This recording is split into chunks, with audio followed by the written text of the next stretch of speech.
یہ جو تصویر میں آپ کو لڑکی نظر آ رہی ہے، اس لڑکی کا نام ہے ہنا ظریف۔ ہنا ظریف ایک بہت خوبصورت لڑکی تھی۔ ہنا ایک پڑھی لکھی لڑکی تھی، نئے خیالات رکھتی تھی اور زندگی میں آگے بڑھنا چاہتی تھی، کچھ کرنا چاہتی تھی اور اپنا ایک منفرد نام اپنے بل بوتے پر، اپنی محبت پر، محنت پر بنانا چاہتی تھی۔ 17 اگست کو صبح کے وقت ہنا سو رہی تھی۔ اچانک ہنا کے کمرے میں اس کے والد اور بھائی داخل ہوتے ہیں اور اسے مبینہ طور پر قتل کر دیتے ہیں۔ بڑی حیران کن بات ہے کہ کیا معاملہ بن گیا۔ ہنا نے اپنے قتل سے کچھ دن پہلے ایک بیان حلفی بھی اسٹامپ پیپر پر درج کروایا تھا۔ میں وہ اسٹامپ پیپر بھی آپ کو دکھاؤں گا اور آپ کو بتاؤں گا کہ اس میں کیا لکھا تھا۔ سوال یہ پیدا ہوتا ہے کہ آخر ہنا کے ساتھ ایسا کیوں کیا گیا، ہنا کو کیوں قتل کیا گیا، مسئلہ کیا تھا۔ پھر سگا باپ تو محافظ ہوتا ہے، سگا بھائی تو محافظ ہوتا ہے، پھر وہی جان کے دشمن کیوں بن گئے، وجہ کیا بنی۔ اسلام آباد کا علاقہ کرپا، جہاں پر افسوسناک واقعہ پیش آیا۔ محمد ظریف گھر کے سربراہ ہیں۔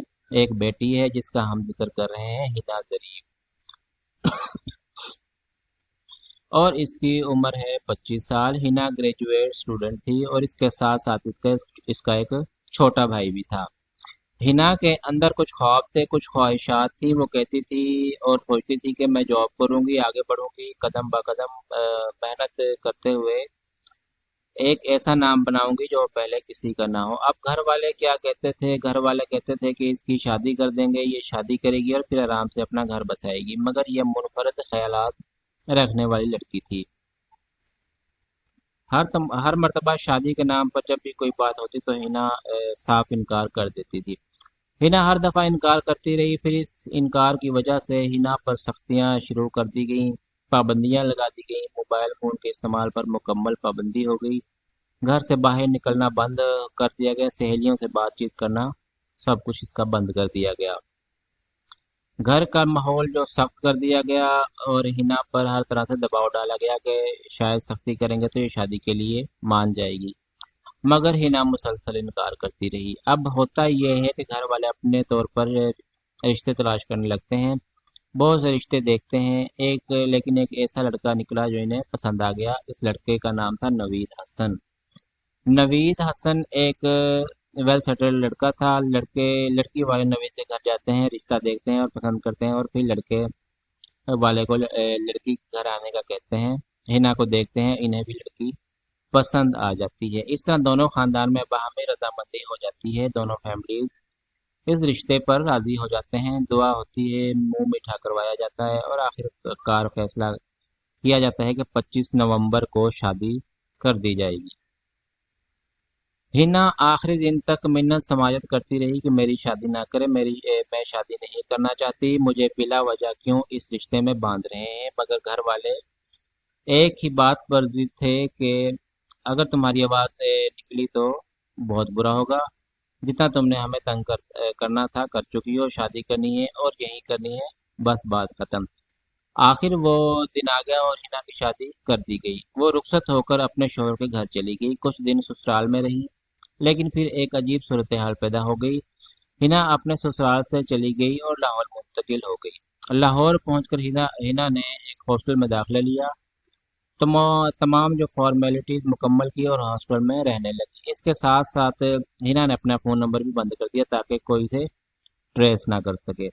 جب نوید کو معلوم ہوا کہ اس کی بیوی گھر سے چلی گئی ہے تو وہ شدید غصے میں آ گیا، فوراً اپنے سسرال پہنچا اور گھر والوں سے کہا کہ آپ لوگوں نے کس قسم کی لڑکی کی کس قسم کی تربیت کی ہے،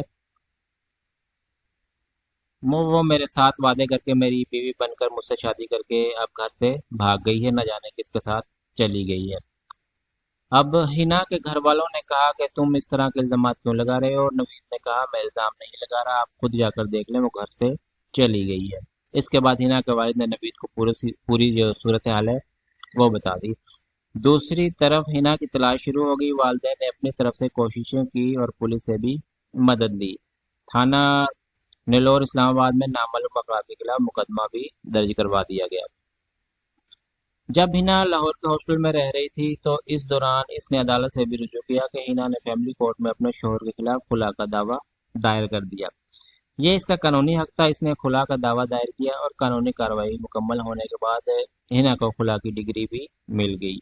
اب ہنا ذہنی طور پر اس بات پر مطمئن ہو گئی کہ اس کی شادی ختم ہو چکی ہے اور اسے اس رشتے سے نجات مل گئی ہے۔ ہنا کے ایک بہت اچھی اور قریبی سہیلی اسلام آباد میں رہتی تھی۔ ہنا کبھی کبھار اس سے فون پر رابطہ کر لیتی تھی۔ وہ سہیلی ہنا کو بتاتی تھی کہ کیا ہو رہا ہے۔ ہنا کی سہیلی نے اسے بتایا کہ تمہارے امی ابو نے مجھ سے رابطہ کیا اور وہ مجھ سے پوچھ رہے تھے کہ ہنا کہاں ہے، ہمیں اس کا پتہ بتاؤ، لیکن میں نے انہیں تمہارا کوئی پتہ نہیں بتایا۔ سہیلی نے ہنا سے کہا کہ میں بہت پریشان ہوں، میں نے یہ بھی سنا ہے کہ تمہارے گھر والے کہتے ہیں کہ اگر ہمیں ہنا مل گئی تو ہم اسے مار دیں گے، اس نے ہماری عزت کا جنازہ نکال دیا ہے۔ ہنا کی فیملی مسلسل اسے تلاش کر رہی تھی، مگر ہنا ابھی تک انہیں نہیں مل رہی تھی اور خاموشی سے چھپ کر زندگی گزار رہی تھی۔ کافی عرصہ گزرنے کے بعد ہنا نے اپنی فیملی سے رابطہ کیا اور کہا پریشان نہ ہو، میں بالکل ٹھیک ہوں، میں زندہ ہوں اور اپنی زندگی گزار رہی ہوں۔ میں نے پہلے بھی کہا تھا میری شادی نہ کریں، لیکن آپ لوگوں نے میری شادی کر دی۔ اب ماضی کو بھول جائیں اور آگے اچھی زندگی گزارنے کی کوشش کریں۔ فیملی نے کہا جو ہونا تھا ہو گیا، اب تم گھر واپس آ جاؤ، تم نے ہماری عزت ختم کر دی ہے، پورے خاندان کو معلوم ہے کہ تم گھر سے چلی گئی تھی، اب تم واپس آ جاؤ تو کم از کم ہم لوگوں کو منہ دکھانے کے قابل ہو جائیں گے۔ ہنا نے کہا مجھے معلوم ہے کہ آپ لوگ میرے ساتھ اچھا سلوک نہیں کریں گے کیونکہ میں نے آپ لوگوں کی مرضی کے خلاف فیصلہ کیا۔ اب میں کھلا بھی لے چکی ہوں، میرا شوہر سے کوئی تعلق نہیں رہا۔ گھر والوں نے کہا جو ہونا تھا ہو گیا، اب واپس آ جاؤ اور زندگی کو آگے بڑھاتے ہیں۔ ہنا نے کہا ٹھیک ہے، آپ لوگ مجھے لینے آ جائیں، میں اپنا ایڈریس بھیجتی ہوں، لیکن میرے ساتھ کسی قسم کی بدتمیزی ایسی حرکت نہ کرنا جس سے میرے لیے کوئی مسئلہ پیدا ہو۔ میں پہلے ہی زندگی میں بہت پریشان ہوں، میں تمام باتیں بھلا کر آپ کی طرف آ رہی ہوں۔ ہنا نے مزید کہا کہ میں ایک وکیل کی مدد سے بیان حلفی بھی لکھوں گی کہ آپ میرے کچھ مطالبات جو ہوں گے وہ پورے کریں گے اور آپ لوگوں کو اس پر دستخط بھی کرنا ہوگا۔ میں چاہتی ہوں کہ ہمیں ایک معاہدے کے ذریعے آگے بڑھیں۔ والد نے کہا جو لکھنا ہے لکھ لو، میں دستخط کروں گا، میں تمہیں دوبارہ اپنانے کے لیے تیار ہوں، تم میری بیٹی ہو۔ اب ہنا ہو گئی مطمئن اور کہا میں آپ کو ایڈریس بھیجتی ہوں۔ اس کے بعد ہنا نے فون بند کر دیا اور پھر ایک ایڈریس بھیجا۔ اس ایڈریس پر پوری فیملی ہنا کو لینے کے لیے گئی تاکہ اسے گھر واپس لایا جا سکے۔ ہنا نے جو بیان حلفی لکھوایا اس میں درج تھا کہ میں محمد ظریف مسمہ ہنا ظریف کا والد بیان حلفی دیتا ہوں کہ میری بیٹی ہنا کی مرضی کے بغیر اس کی شادی 25 نومبر 2025 کو کی گئی، جس میں میری بیٹی کی مرضی شامل نہیں تھی۔ میری بیٹی ہنا اپنی مرضی سے گھر چھوڑ کر چلی گئی تھی۔ اس بابت میرے داماد مسمی نوید حسن نے ایک چھوٹی فرضی اور من گھڑت ایف آئی آر نامعلوم افراد کے خلاف تھانہ نیلور اسلام آباد میں درج کروائی، جس میں بعد ازاں کچھ افراد کو نامزد بھی کیا گیا جو بے گناہ ہیں۔ ان کا ہنا کے گھر سے جانے سے کسی قسم کا کوئی تعلق نہیں ہے۔ بیان حلفی میں مزید یہ درج تھا کہ ہنا نے فیملی کورٹ لاہور سے نوید حسن کے خلاف خلا کا دعویٰ دائر کیا اور خلا کے بعد ڈگری بھی حاصل کر لی۔ ہنا اپنے والد کے ساتھ اسلام آباد واپس جانے پر تیار ہوئی، لیکن اس نے کچھ شرائط بھی رکھیں۔ نمبر 1، ہنا اب اپنے سسرال نہیں جائے گی، نہ ہی اسے وہاں جانے پر مجبور کیا جائے گا کیونکہ وہ عدالت سے خلا کی ڈگری حاصل کر چکی ہے۔ نمبر 2، ہنا کو نہ اس کے والد، نہ خاندان کا کوئی فرد نوید حسن اور نہ اس کے گھر والے ماریں گے اور نہ ہی اس پر کسی قسم کا تشدد کیا جائے گا۔ نمبر 3، ہنا کی ہر طرح سے حفاظت کی جائے گی، اگر ہنا کو کچھ ہوا تو اس کے والد اور اہل خانہ اس کے ذمہ دار ہوں گے۔ نمبر 4، ہنا پر کسی قسم کی چیز زبردستی مسلط نہیں کی جائے گی اور نہ ہی اس کی مرضی کے خلاف دوبارہ کہیں شادی کروائی جائے گی۔ نمبر 5، اگر ہنا خود شادی نہیں کرنا چاہے گی تو اسے کوئی بھی شادی کے لیے مجبور نہیں کرے گا۔ نمبر 6، ہنا کو موبائل فون رکھنے کی مکمل اجازت ہوگی، اس کے موبائل اور سم سے متعلق تفصیلات اس کے وکیل کے ساتھ شیئر کی جائیں گی، اس کی اجازت کے بغیر سم تبدیل نہیں کی جائے گی۔ اب ہنا کی حفاظت کے حوالے سے بھی بیان حلفی میں شرائط رکھی گئیں کہ بعض رشتہ داروں جن میں خالہ، بھائی اور کزن وغیرہ شامل ہیں، اس سے اسے تحفظ فراہم کیا جائے گا کیونکہ ماضی میں ان کی طرف سے ہنا کے بارے میں افواہیں پھیلانے کا بھی ذکر کیا گیا تھا۔ یہ بھی طے کیا گیا کہ ہنا کا موبائل فون ہر وقت آن رہے گا اور وقتاً فوقتاً اس کی اپنے وکیل سے بات ہوتی رہے گی۔ یہ بیان حلفی باقاعدہ اسٹامپ پیپر پر لکھا گیا، اس پر محمد ظریف کے دستخط اور انگوٹھے کے نشانات لیے گئے۔ اس کے بعد یہ معاہدہ طے پا گیا باپ اور بیٹی کے درمیان۔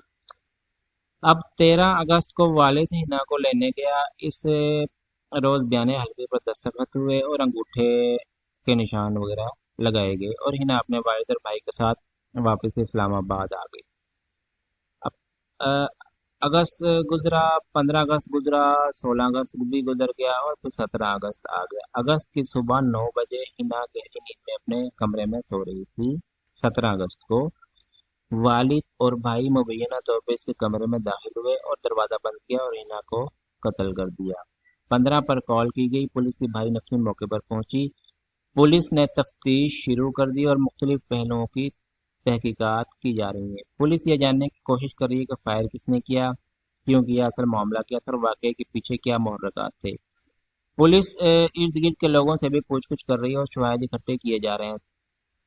یہاں دو باتیں بہت اہم ہیں اور پیغام بھی ہے۔ پہلی بات یہ کہ اگر ہنا شادی نہیں کرنا چاہتی تھی تو اس کی مرضی کے خلاف شادی نہیں ہونی چاہیے تھی۔ اگر وہ شادی نہیں کرنا چاہتی تھی تو زبردستی شادی کر کے آپ نے نہ صرف اس کی زندگی مشکل بنائی بلکہ بعد میں پورے خاندان کو بھی ایک انتہائی افسوسناک صورتحال سے دوچار کر دیا۔ دوسری بات یہ کہ بعض اوقات لوگ دنیا میں باتوں کی خاطر اپنی ذاتی دنیا کی جو لوگ باتیں کرتے ہیں ان کی خاطر اپنی ذاتی زندگی کا سکون تباہ کر بیٹھتے ہیں۔ لوگ کیا کہیں گے، لوگوں کو کیا جواب دیں گے، خاندان میں کیا بات ہوگی، ان سوالات کے جواب تلاش کرتے کرتے انسان اپنی اور اپنے بچوں کی زندگی برباد کر دیتا ہے۔ اگر ایک لڑکی شادی نہیں کرنا چاہتی تھی تو اسے مجبور کیوں کیا گیا؟ دین میں بھی زبردستی کی شادی کی اجازت نہیں، شادی رضامندی سے ہونی چاہیے۔